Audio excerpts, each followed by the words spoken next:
Well, good afternoon and welcome. I'm Todd Sears. I'm the founder and CEO of Out Leadership, and I want to welcome you to This Week in Leadership, which is part of our Proudly Resilient series that Out Leadership has launched for all of Pride Month.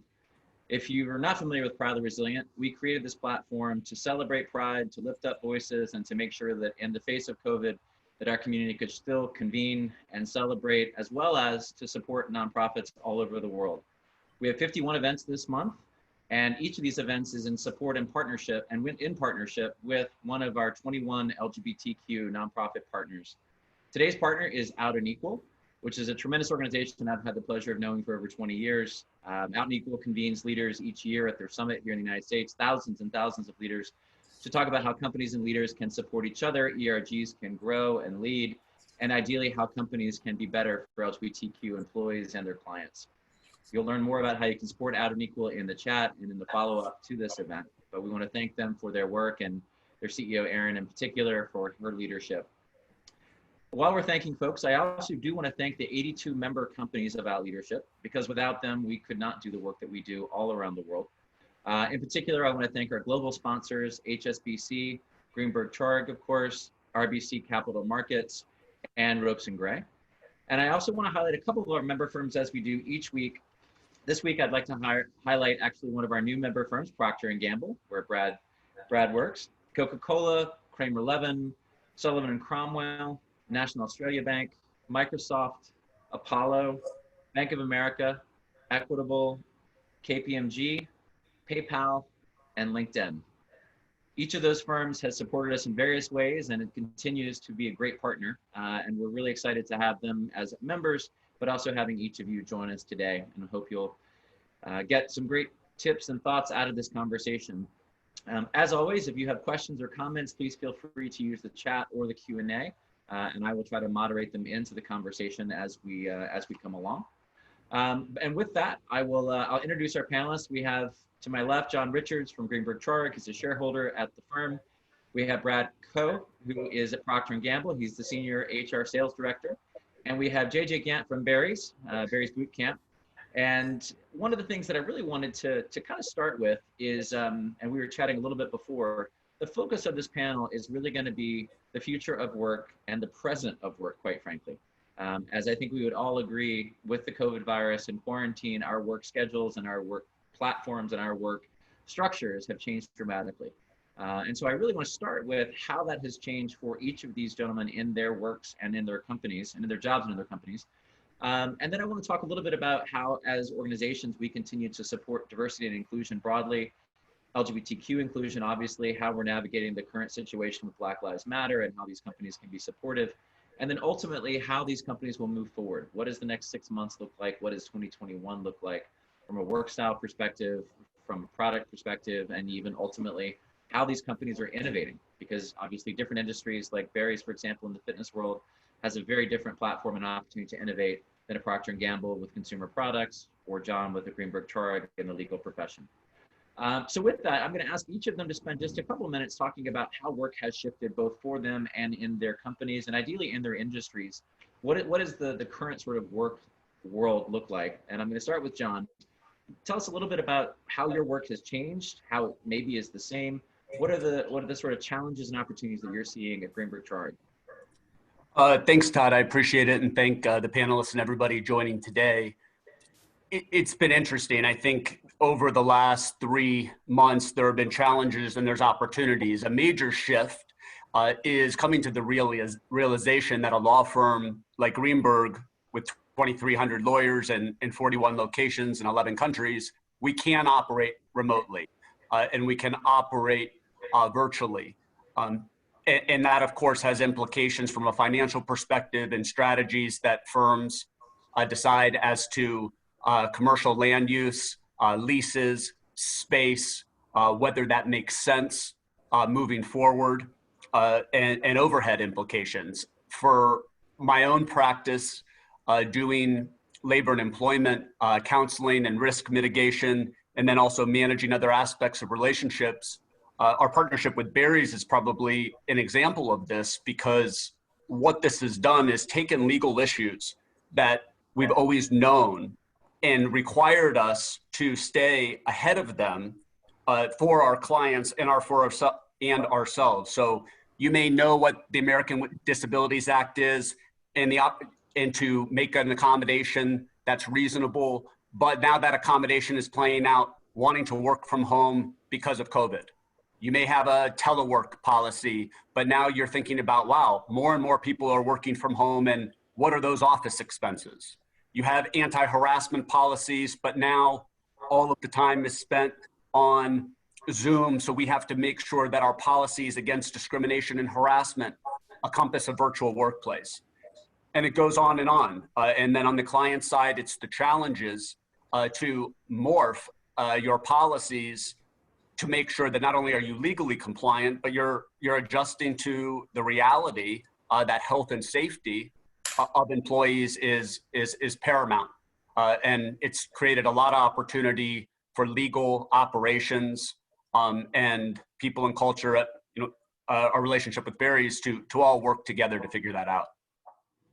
Well, so let's take that for a second. And it sounds like it's almost like a rethink and an innovation piece. And I think, let's go to JJ from a Barry's perspective. Obviously, people go to Barry's boot camp in person. You have trainers in person, right. And you've got to navigate not just how you're dealing with your employees, but how do you transition into a virtual environment, which one would assume, but probably would be an incorrect assumption, that was probably not part of the strategy plan 6-9 months ago. But you guys have done some really interesting, exciting pivots. And much like John's talking about how you pivot your legal sort of structures to a virtual environment, how is Barry's pivoting your work in a virtual environment? Sure. Thanks for having me. So going into the crisis, Barry's had 70 global studios. And throughout this crisis, only 2 have remained open, both of those in Sweden. And we're all familiar with Sweden's different approach to the handling of the pandemic.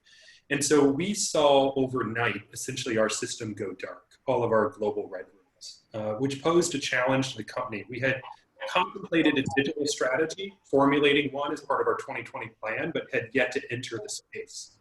And so we quickly needed to pivot to service our community and frankly generate some revenue to support the company through this crisis. And so we created live Zoom-based classes. And the way we approached that launch was to say, what do people come to Barry's for? They come to Barry's not only for the best workout in the world, what we call it, but also for the community. And I think that's one of the key learnings that we've gained through this crisis, is that everyone yearns for that community, right? And we deal with 2 distinct populations here. One is our corporate office, and one is our studio teams, and of course our clients. And so instead of filming content and posting it and just having it accessible, we decided to do live Zoom-based classes. And it has really resonated with our community. It's a little bit differentiated. This is 2-way video classes in which our instructors can engage with you on a personal level, encourage you, also correct your form. And that, I think, has enabled us to really see some immediate successes in the digital space. And so we've translated that even to the way we deal with our corporate teams. We do a ton of Zoom calls because we feel very isolated at home. And I think because of modern technology, we're empowered to maintain these types of personal connections. And so we've really approached it by saying, how can we reinforce the core values of Barry's, which is our community? And so we've had a lot of success in the launch of our live Zoom classes. Which we're going to actually see as part of Proudly Resilient here, I think, in a couple of weeks. I think that's right. We're very excited for that. Leading a Zoom class. We're excited about that. I got to get my leg warmers and my headband out and get my Olivia Newton-John on. So Brad, similarly, right? So I think that the takeaway for me from JJ's comment is the community piece, and how do you translate what you used to have in person into virtual? And I love what you said, JJ, in terms of the community aspect is a core reason people come to Barry's. They don't go to sweat by themselves with an individual trainer. They come to sweat in a group and in a community. And I think one of the things I've been impressed learning about Procter & Gamble since you guys have joined Out Leadership is the community that you guys have built internally. I think 5,000 LGBT employees in your LGBT employee group globally. And yep. And I'm curious, one of the comments actually National Australia Bank a couple of weeks ago talked about how the fact that they had such a strong internal network and a strong structure translated so perfectly into support during this time. Because the network was already virtual because it's global, and P&G obviously being massively global. Can you talk a little bit about that in terms of the culture of P&G, how that is translating in the current environment, and and maybe how that has maybe supported diversity and inclusion efforts in a time like this. Well, yeah, I think what we've seen, Todd, and thanks to all the panelists, and thanks for having me here today. Really appreciate being a part of this. You know, from an LGBT standpoint, and our employee resource group is Gable within P&G, it's always been a global group, but I think what we've seen as part of the pandemic and our response as we've gone virtual is we've been able to tap an even broader audience. And so we just had our kickoff for Pride Month last week, and we had 1,000 people from across the world, around the world, who participated in. And I think this actually gives us a venue as we think about the power of connecting virtually to do things more throughout the year, because we have this capability that people can tie into, that I think changes the way we think about how we can collaborate and think about diversity and inclusion. So that's been really exciting. And before we had kind of silos by region or by function. And this has really opened it up to a much broader audience that I think can only be positive. Well, which is great. I think that is the opportunity for networks. And I think too often they have been siloed, not just P&G, but at many companies, right? And not just LGBTQ, but also the multicultural networks, or, you know, Yeah. any of the other sort of diverse categories, I think have been very, very siloed. And I think in this current moment, it's exciting to be able to cross-pollinate with them. So tell me a little bit more in terms of the working world of Procter & Gamble, right? So that you have plants, you have folks in offices, you're starting to think about coming back to work. You know, walk us through a little bit about sort of what the current work life of P&G is. Well, it varies depending on what part of the company you're in. Our plants and manufacturing facilities have been doing yeoman's work throughout the entire pandemic, because as everybody saw, people stocked up on a lot of our products at the beginning of the pandemic. So we had record demand for our paper products. I would call it hoarding, yes. A little bit of hoarding, but definitely a lot of stock up. And we've actually seen increased consumption of a lot of our products, because people are at home more, right? They're using toilet paper at home. They're using paper towels. They're using cleaning products more. They're doing more laundry loads at home. So we saw increased consumption across multiple categories. And so that's led our plants to be working overtime, because all of our plants were considered essential operations. So they've been open and operating the whole time. And so we've had to make sure we had the right safety protocols in place, the right PPE, the right procedures, and added the spacing aspect of things to make sure that people could work in a physically distant environment. And so we've had a very safe operational environment throughout, and they've been working nonstop, round the clock, to make sure that the products are available for our retailers and for consumers. On our sales side, which is where I work most closely with, we transitioned very quickly to working virtually. And I will tell you, we had just rolled out some new tools for that, and I'd never seen a more rapid adoption of new tools than we did in that first week post-pandemic, or when the pandemic started. And so, you know, we definitely saw the ability for our sales force to upskill quickly when it came to virtual technologies. And that, I think, is something that's going to be a lasting impact in how we collaborate and how we partner, both with our customers and with ourselves. Because our customers, our retailers, have done the same thing. They've all been working from home. And so we've had to work with them through the same virtual tools. And, you know, it's been really positive. Are we missing something? I still think we are missing some things from face-to-face communication, especially when you're dealing with sales and working with customers like that. We've missed some of that personal interaction, but we're working our way back towards that over the next few months. Well, and I think what will be interesting, and we'll talk about in a sec, is what does work look like in the future? What have we learned that we really want to keep in this current moment, and what do we want to discard or go back to given the opportunity? But, you know, I want to go back to JJ and to John on a couple of things. One, in terms of innovation and how you're growing the business. So, you know, Brad mentioned that people are consuming more things and doing more loads of laundry, which I have to assume means that they're working out more at home and sweating a lot because they're doing various boot camp Zoom. And John's now at home, so he's doing laundry and folding clothes and doing things that, as a traveling lawyer, he probably would have never done. So how are you growing what is, you said, you know, new revenue streams, JJ, in terms of, you know, the Zoom piece, and how do you see that translating into, because I'll give you an example. From our leadership perspective, we had 51 events around the world last year on 4 continents, right? In the last 4 months, once we pivoted to this virtual platform that we've built, we've almost done the exact same amount of content in the last 4 months as we did all of 2019. And convening our community of CEOs and business leaders and companies to have these conversations is a really exciting new development, but I also equally miss those pieces.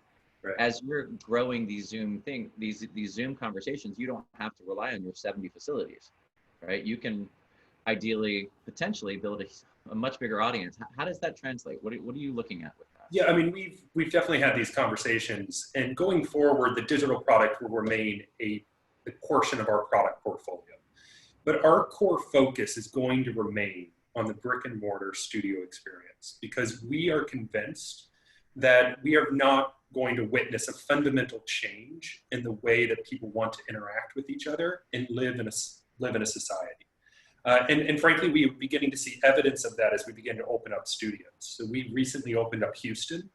And in our first week of operating at a significantly reduced capacity, we increased the number of classes. We're seeing 75% of our pre-COVID weekly average attendance, wow. Which means 75% of our clients at the very initial stages of reopening are ready to be re-engaged with the community and re-enter our facilities. We're seeing similar trends in Dallas, which we've recently reopened, and we're going to reopen in Atlanta. Now, I think what we would all agree is that this crisis played out on a very regional basis, right? Some areas were hit harder than others, and that's something that I'm sure John and Brad have had to navigate as well, right? When you deal with your employees or with your clients, everyone's experiencing this on a very personal, regional basis. So are there some concerns with how quickly does New York rebound or LA rebound? Yes, because we all know that New York was hit very hard. Right? And I have friends and colleagues in New York, and their perspective on this crisis is really different than those who live in Texas, right? Or maybe Atlanta. And so there's some, key learnings that we are still kind of in a wait and see, but we know that the demand is there. And so what I think, if we look at, one of the positives of this terrible crisis that we've gone through is that it forced us to pivot as a company. And it showed us our ability to very quickly pivot and reallocate resources to develop a product that will remain a part of the portfolio and won't go away, but that we will remain committed to our core community offering of in-studio experience. I do want to highlight one thing just quickly because it came to mind when Brad was talking, and then John mentioned with regards to how this crisis, I think, has heightened some challenges that you've faced previously. And one of those, and frankly, is heightened societal issues that we're all facing, right? And one of those that we are facing is the return to work decision, right? And our studios have reopened, which means that we are requiring our studio teams to return to work. We have yet to reopen our corporate office in LA or New York due to government regulations. But I think one of the issues that has really been heightened is, frankly, the economic divide between those workers that are required to remain working and be engaged in interactions and those who can self-isolate easily. And it's something I think that as a society and varies as a company is going to have to confront. And I can tell you where I am on that debate is that, and I tell this very clearly to the teams here at the corporate office, if we are requiring our studio teams to return to work, we will return to work. I think it is unjust to expect our great facilities and front desk teams to be engaged with clients on a daily basis and for us to continue to self-isolate.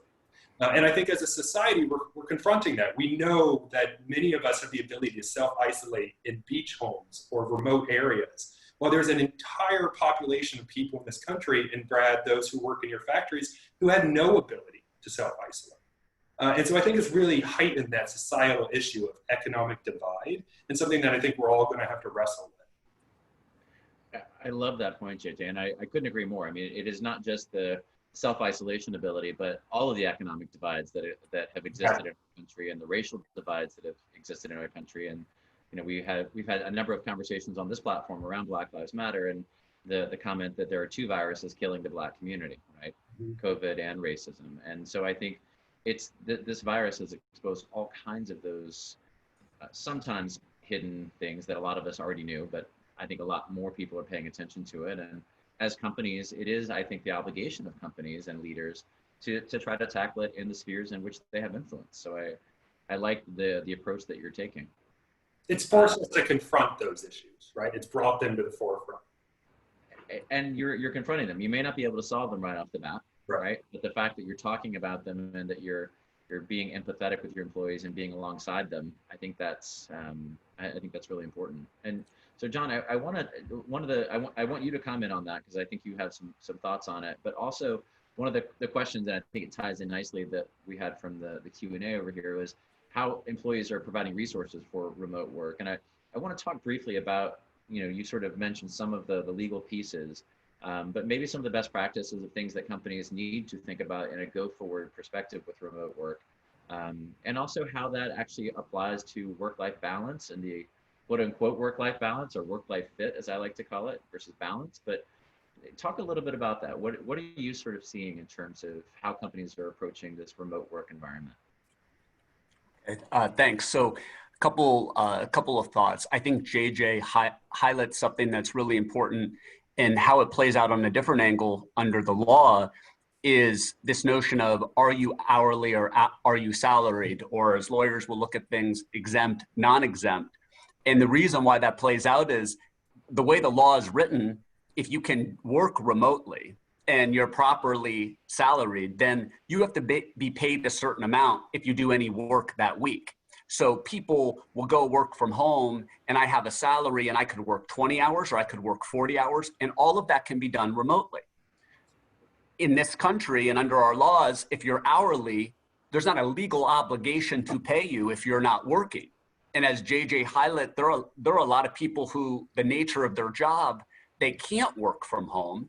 And then what this whole crisis has showed, people in operations, finance, legal, who otherwise maybe weren't paying the closest attention to the legality around paid and unpaid leave, people are finally understanding, if I'm hourly and non-exempt and I'm not eligible, let's say, for paid time off, or I'm not in a jurisdiction that has paid sick leave, unless there's some other government-related program in response to COVID, we're in a situation where the employer doesn't have a legal obligation or has never thought about paying non-exempt workers when they're not working.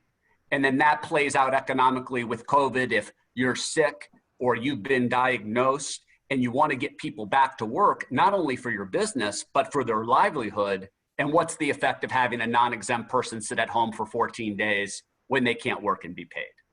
So that's piece one. And we are really trying to navigate, as we work with companies to come up with best practices, what's legal balanced with operational and realities, but also in tune with financial hardship.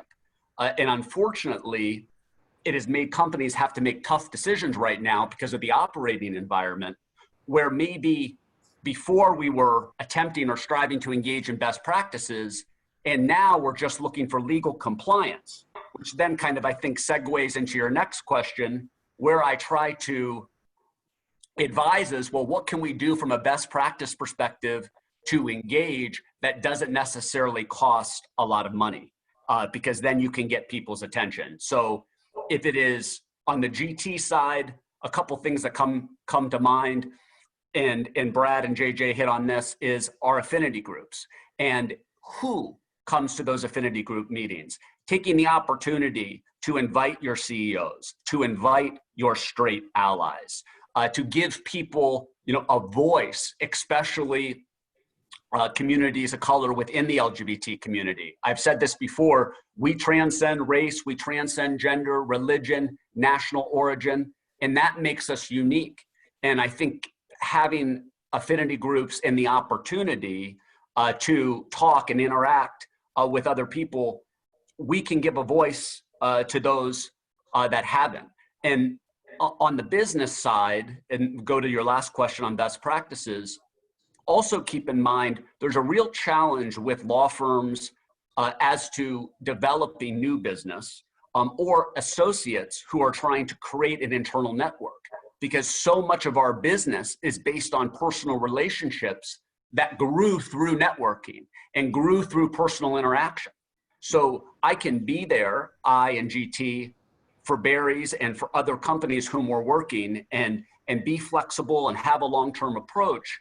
But it is harder to create new relationships and bring in new work to the extent in which those were predicated on being out in the community. Now, GT has had a benefit because We have a large labor and employment group.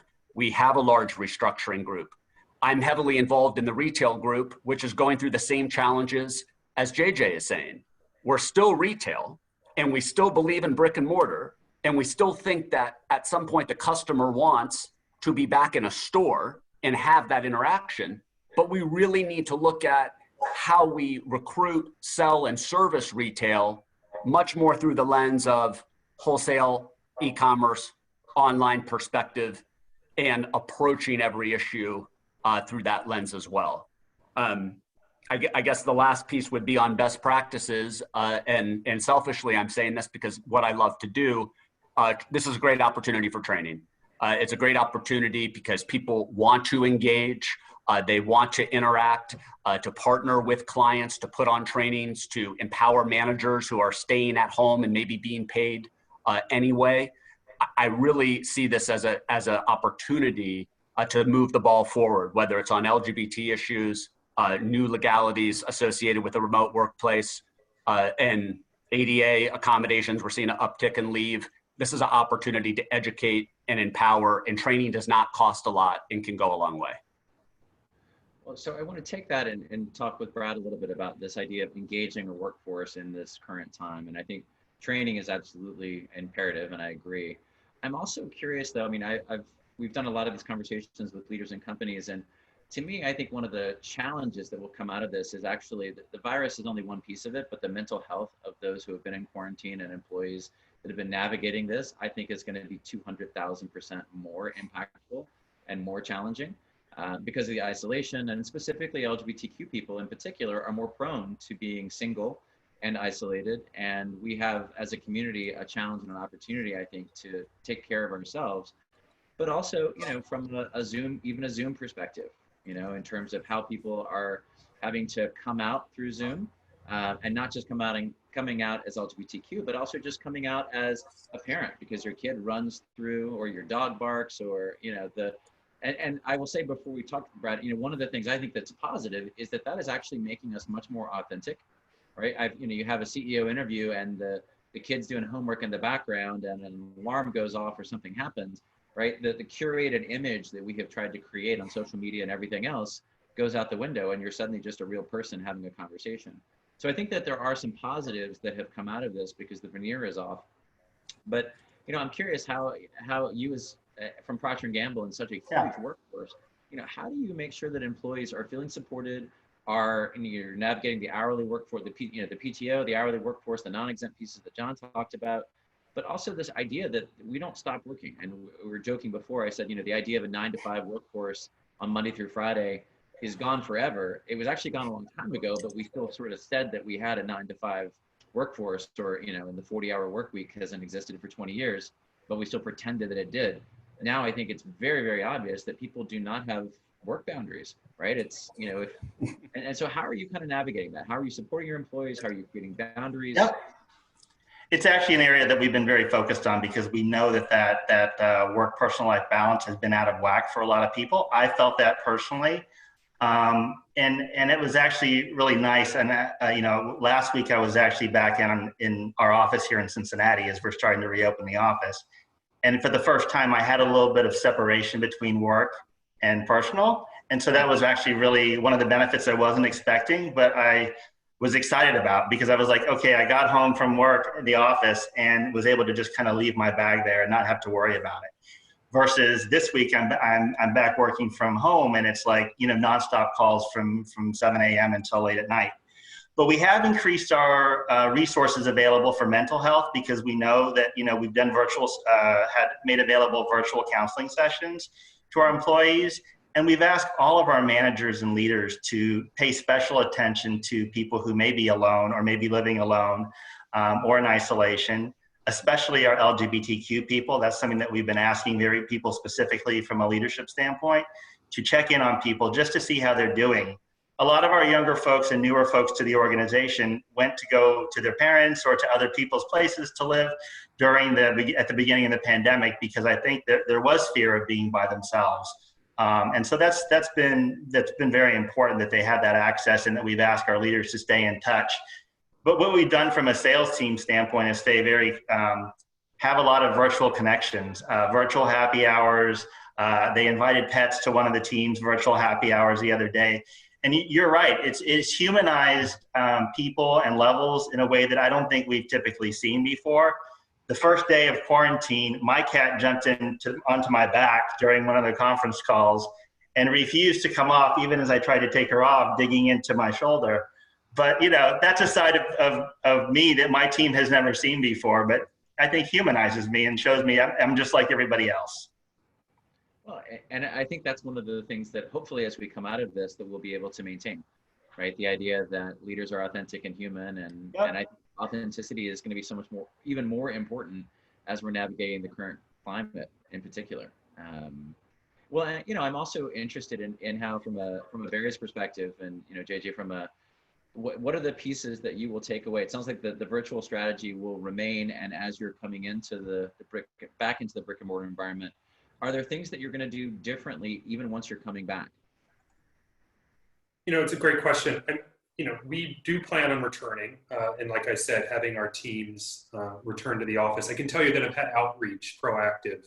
We have a very young contingent of workers here at Barry's, right, from a talent perspective. And many of them don't necessarily have a ton of experience in a corporate office, right? And this has been, to them, a great outcome. They like the idea of working from home. They don't see any of the disadvantages, right, for many of them. Yeah. And so I think we're going to have to, make the case for the benefits of returning to an office to the younger generation, and make sure that we have their buy-in. But I think also it's really important to me. One of the surprising kind of lessons of this is how this has played out on a personal level for so many people, given their home lives, right? And I think as a society, we're coming to an agreement that you cannot compartmentalize your personal and your professional lives, right? And I think for a long time that was the notion, at least in the U.S., that you came to work and you had a certain personality that you presented to the world, and then you were able to leave that in the office and maybe return home. What this did, right, this pandemic, is it completely broke down that. And everyone went home to their personal and were expected to perhaps maintain that professional personality. And everyone went home to different environments. So the one size fits all kind of approach to this doesn't work, right? Because you have many, like myself, who go home to an empty apartment, no family, no connections, right? That has its own unique challenges that are very different than the individual who goes home before children, or the individual that goes home to an abusive relationship, right? Or an unhealthy personal environment. And so for me, I think what's a great outcome of this is that, and what we're contemplating at Barry's, is how do we make sure that we maintain that recognition of the personal experiences as we do return to work, right? And we actually encourage that authenticity to continue, and that you don't need a professional persona that's separated from your personal life. One other note, Todd, which you highlighted, which we are placing a big emphasis on, is mental health. We obviously are a physical health company, but you cannot be a fully healthy person unless your physical is in tune with your mental, and your whole body is healthy. And so at the start of this crisis, we actually did a partnership with Calm and purchased a Calm subscription for all of our employees because we wanted to provide them with the opportunity to have that outlet in their home environments to meditate, reconnect with themselves. And that was very well received. And I think one of the key learnings is that as a society, and then even at Barry's, the emphasis on mental health, right? It's something that we have to continue post this crisis, is be united in the way that we provide mental health services to our communities. Well, and so I want to highlight a couple of things that you said. I think the aspect of, or what we call covering, right? The idea that you hide aspects of your identity in a workplace is not new, right? That's been around for a very long time. Mm-hmm. And LGBTQ people cover around generally 7 different aspects of our identity, everything from our partner or our home life, but African-American women cover around their hair, straight men cover, I mean, everyone covers something. And that impacts productivity, right? If you're hiding an aspect, it's not just that you're out at work, but 80% of LGBT employees that are out at work still cover on an aspect of our identity, right? So this idea of, by virtue of the virtual environment, having to uncover is, one, very uncomfortable for people. Two, as you mentioned, you never know what the actual environment is. And I spoke to a woman who leads diversity for a major bank who said, I go home and I am still an African-American woman with children who are now living at home that didn't used to live at home, with a husband that still expects me to cook, and an 82-year-old mother that now has to live with me / I have to protect from getting sick. And I still have to perform on a global level, right? So the level of stress that this has created for people, I think, is you can't estimate it. I mean, it is massive. And I think the idea of calm and what you're doing from a meditative perspective is really, really smart. I'm also interested, though, and this is probably something for each of you to think about or give me your thoughts on. As we go forward in this, how can we continue? I mean, the virtual environment's not going to go away, right? And to your point, JJ, in terms of bringing people back, there are companies that have said, you know what, you're going to never have to go back to the office. Twitter and Facebook have said, don't come back to the office ever. Several of the major investment banks have said, don't come back to the office till 2021. And yet then you've got folks like the instructors at Barry's, or the plant workers at P&G, or some of the associates at Greenberg Traurig who do have to. And so how are you sort of approaching that, and will there be sort of an evolution? I know, maybe I'll start with Brad. I know you said 15% of employees are coming back to work right now ish, and you're going to go up to 40. What does return to work look like?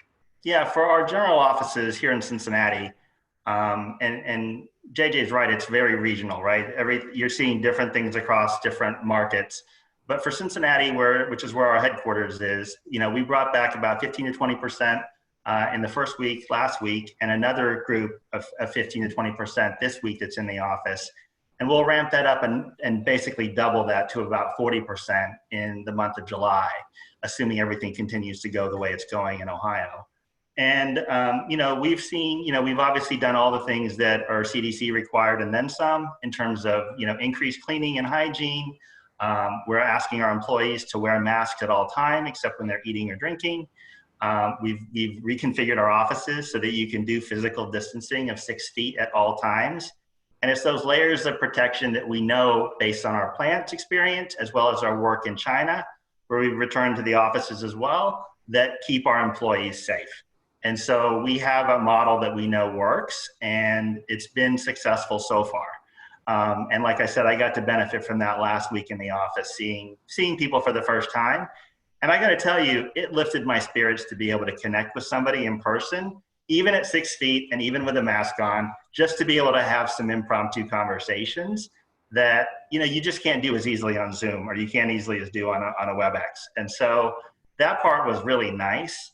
And we know we won't get all the benefits of bringing back people together from a collaboration standpoint right away. But if we can get some of those benefits, we think that that's worth it.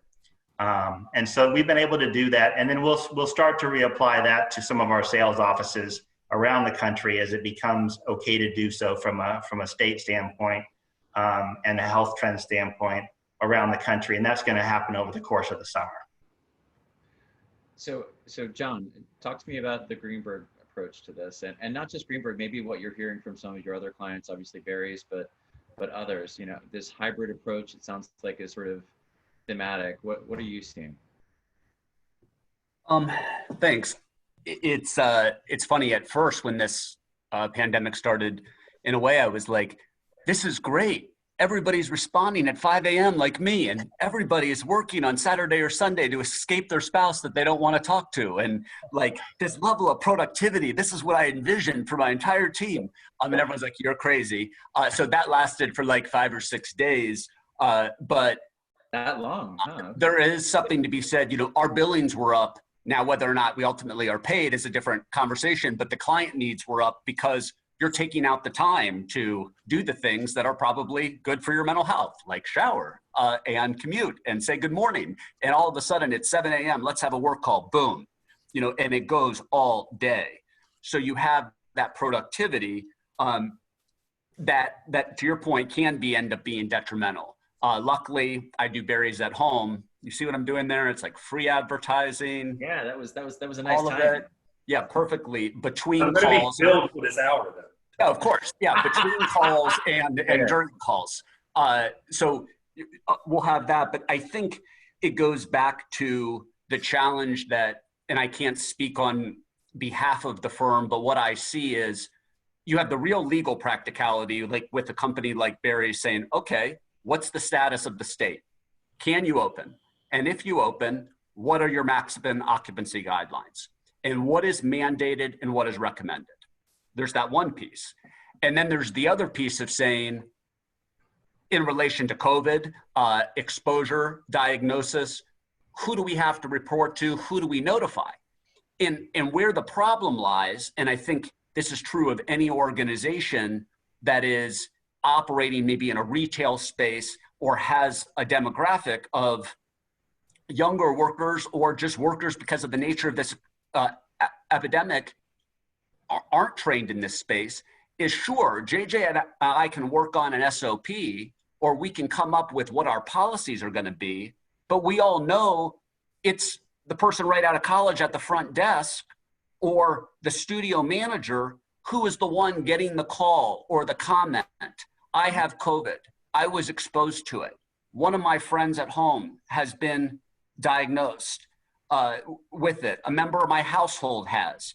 Then how do you quickly, escalate that in a manner where you're not exposing yourself to more legal risk by what is being said or what is being done, and you're treating these situations as consistently as you can, but recognizing that the response may be dictated by the particular location that you're in. And so GT, similar to Barry's, each office is on a different schedule. We're a law firm, we're providing essential services. We have never stopped running, but you may have our office services who are on rotations. Luckily, it's kind of interesting, we were like, are we behind the times because we're not like these cool new hip companies that have open workspaces and everyone works together? And then all of a sudden our antiquated model of offices and everyone closing their doors like works perfectly right now. Just close your door and not talk to anybody. No, I'm joking, but I think you have to, and people want a cut and dry answer. And as your counsel, well, what do we do here? Like, I can try to be as cut and dry as we can, but this truly warrants like 8 different questions depending on where you are. So I'm all about uniformity and I get it, but let's not forget who's the one that actually has to enforce the policies that the company has come up with. I think moving forward that this will have implications, because does it make sense to have office spaces for GT that have huge conference rooms or can host large receptions for out leadership or other events? According to the guidelines now, doesn't necessarily make sense. But my last point is, the reason why I don't mind this remotely as to the relationship with Barry's or to you, Todd, is because we had spent the time in person building that relationship. And right. I still see the strength with the attorney-client relationship of flying to LA, during the middle of the winter when the weather's horrible. No, kidding. But flying and meeting with the client in person to humanize yourself and have real conversations, and doing that twice a year is what makes relationships survive during times like these.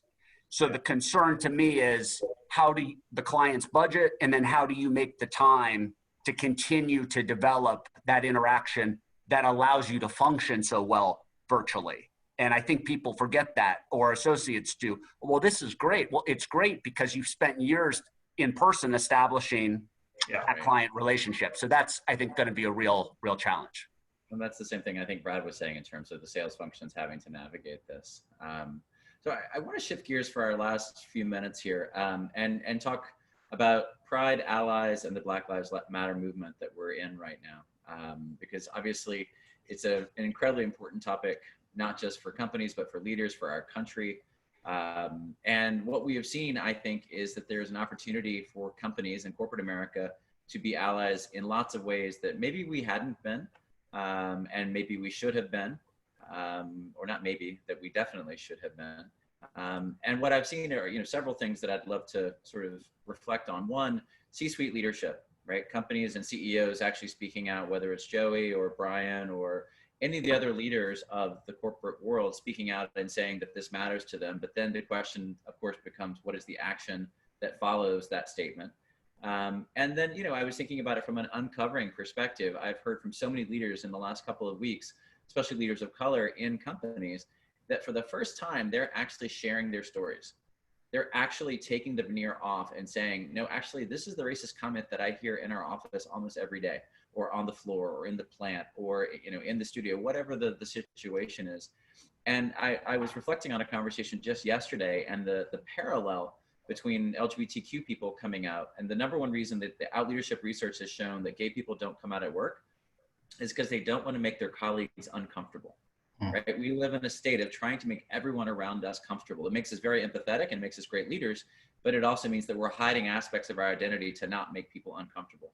Well, in the exact same way, so many of my Black colleagues have said the exact same thing, that they have not talked about these experiences and these terrible things that have happened because they were told for their entire lives to hide that and not make people uncomfortable, and don't make the white folks uncomfortable with this racism that you've experienced. Just suck it up, just move on.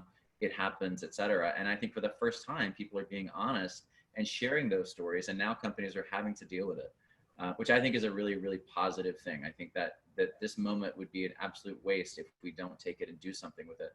So I'm curious on two fronts for each of you to share with me. One, how has the Black Lives Matter movement and this current conversation on race been tackled in your industry, in your company? What are you seeing and hearing?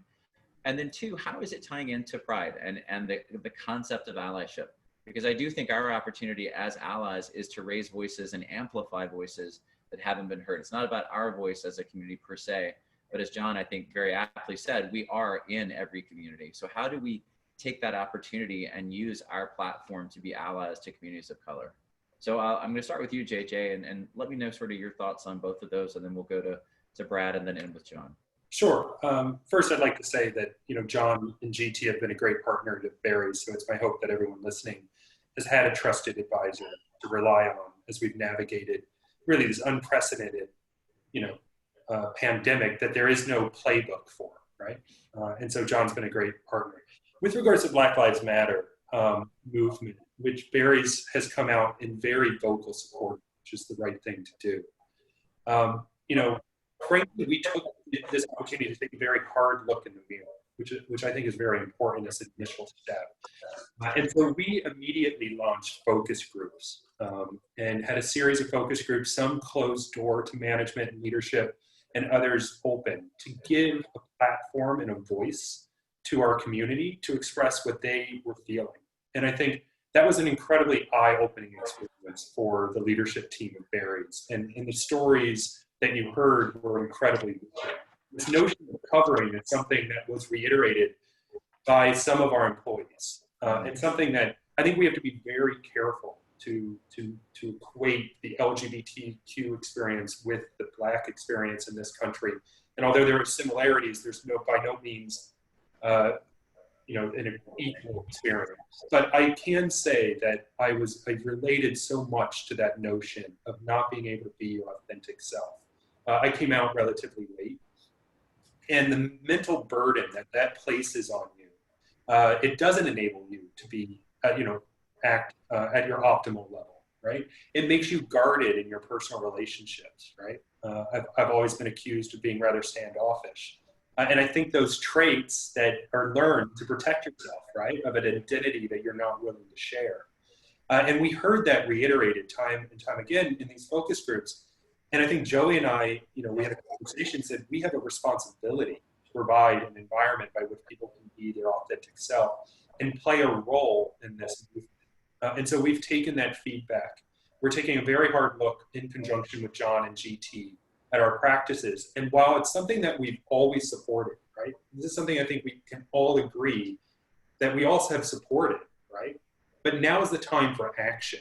And it's action well beyond just surveys, right? And providing a platform. It's what are the actions you're taking? So we've hired a vice president of diversity and inclusion and made that hire just earlier this week. It's an individual who has a lot of experience in fostering diversity and inclusion, a background in boutique fitness, so he understands our culture. And that's the first step of having someone internal and a stakeholder at the table who's going to ensure that we take the appropriate action in the coming months. I think it's also important to note that we know that this is a marathon. And while we love sprints at Barry's, this is most certainly a long-term commitment. And we cannot allow the energy that we all feel right now to wane in the coming weeks, because this is not something that's going to be tackled in just a matter of days or weeks, but a long-term commitment. And then with regards to allyship, I mean, that's something that I've been incredibly proud of with the LGBT community. And Todd, I know that even you and your organization have taken a hard stance and said now is the time to uplift our fellow man. And we're taking the same approach. So historically, we've done a United We Sprint campaign or frequency challenge during Pride Month. We are pivoting that to show our support for the Black Lives Matter movement. And it will be solely focused on elevating the voices of that movement, because we feel it's our responsibility to do so. I love that. And I think it is about action, is about being a marathon. It will, the real test will be, are we talking about Black Lives Matter in November or December or January or 2025? Hopefully by then we're not talking about it, because so much has been done that we've eradicated it. But, I don't know that that's going to be possible in a short period of time. But it is going to take the continued commitment of all the leaders and all the companies that we work with. Brad, your thoughts? Yeah, I mean, for us and with Procter & Gamble, I mean, our CEO, David Taylor, has addressed it. It's galvanized P&G to go even further. We were already doing work to combat systemic bias and racism, and leveraging our position as one of the world's largest advertisers to create conversations with, videos like The Look and The Choice that just came out from us, and sponsoring the Where Do We Go From Here, which was over the last couple of nights with Oprah. But we know we need to do more, and it's not just as in our role as an advertiser, but it's also the role within the company. And so, at a local level and at a team level within our organization, we've been having conversations over the last 2 weeks specifically about how do we become a better organization for our employees. And so that part has been really productive. It's been painful discussions, as somebody who's personally experienced, racism and discrimination as a gay Asian male. I feel it, but it doesn't compare to the experience, I think, for our Black employees that have been facing systemically and for a long time. So, what we're really focused on is how do we move forward as an organization and act upon things, because, just having more conversations about things isn't going to be enough. And so we're putting our money where our mouth is. We're investing in more organizations to help support it. The NAACP Legal Defense and Education Fund, the YWCA Stand Against Racism, and the United Negro College Fund are all areas where we're making incremental investments. So we're going to double down on our investments to combat inequality and racism systemically. Well, and I want to highlight a couple of things that you said. One, that you're increasing incrementally. It wasn't that you just started doing this last week. And I think that's right. Right. As an organization, P&G has long been a supporter of many diverse communities. And I think that's important to note, right? It's, and Barry's as well. You've been doing a lot of these pieces, and obviously Greenberg. So I think it is important and incumbent on us to increase what we're doing. And the other piece I am focused on is the idea of systemic racism, and looking throughout our organizations and finding the systemic change that we need to make, not just the sort of the window dressing pieces that a lot of companies have sort of checked the box for. And I even noted this morning, did you guys see that Merriam-Webster updated the definition of racism to now include systemic racism? Wow. A young woman from Missouri, a new college graduate, wrote to them and said that we can't talk about racism without talking about systemic racism. And they realized that the definition of racism in the Webster's dictionary hadn't changed in 30 years. So they have now updated it as of this morning online to include systemic racism, which I think is incremental change, but a massive, when you think about it, a massive opportunity to redefine how we even look at racism. So John, your thoughts as our final thought on the matter. I would like to acknowledge, because it's important to me personally, that at GT, one of the reasons I came there was so I truly could be myself, and I could be my authentic self, and I could be out at work and so out that you're not even out anymore. It's obvious, and your life is integrated, and you serve clients and you form relationships.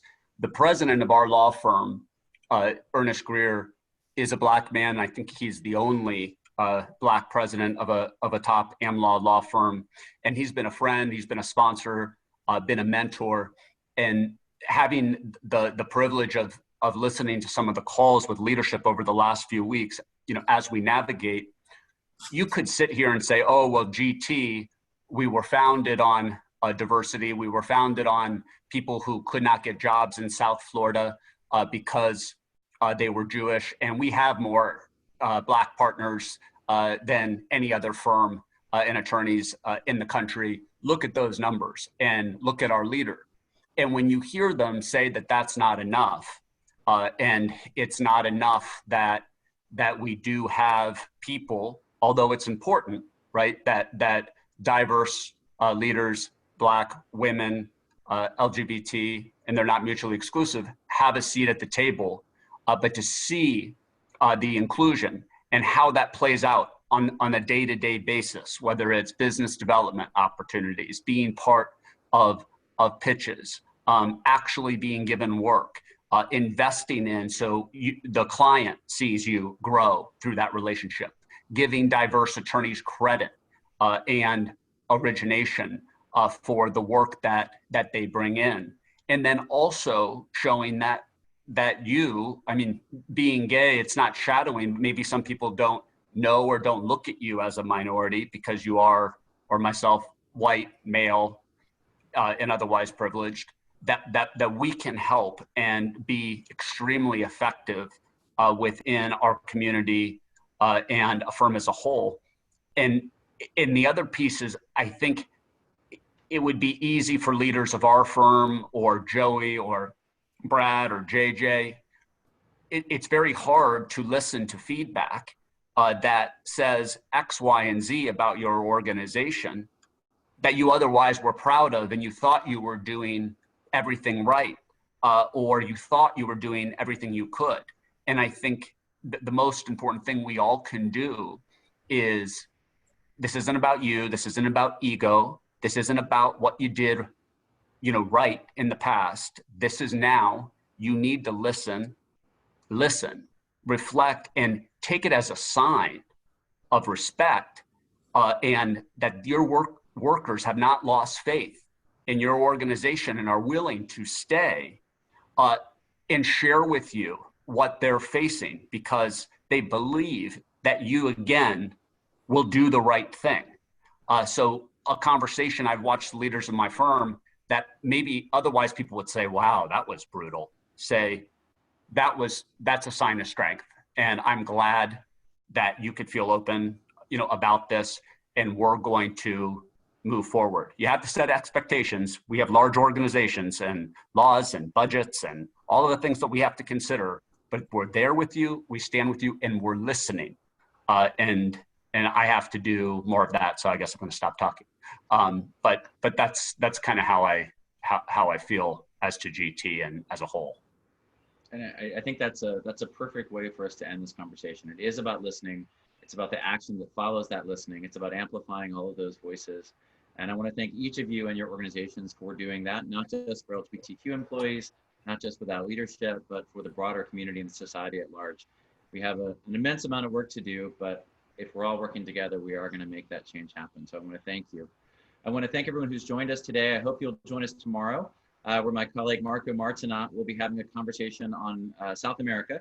We have one of our global pulses on equality, and I have to read the name so I don't mess them up. We have Alberto de Balante, who is the first openly LGBTQ Peruvian Congress member, and Tamara Adrian, who is a Venezuelan Congress member, and she's the first elected trans officer in all of Latin America.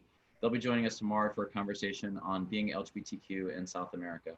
So I want to thank you for joining, and I hope you'll tune in for the rest of Proudly Resilient all through this month. I want to thank Out and Equal, our nonprofit partner today, for all of their work. And I want to thank JJ, Brad, and John for joining us and for all the support they give Out Leadership and our community. Happy Pride, everybody. Thank you, Tom. Thank you.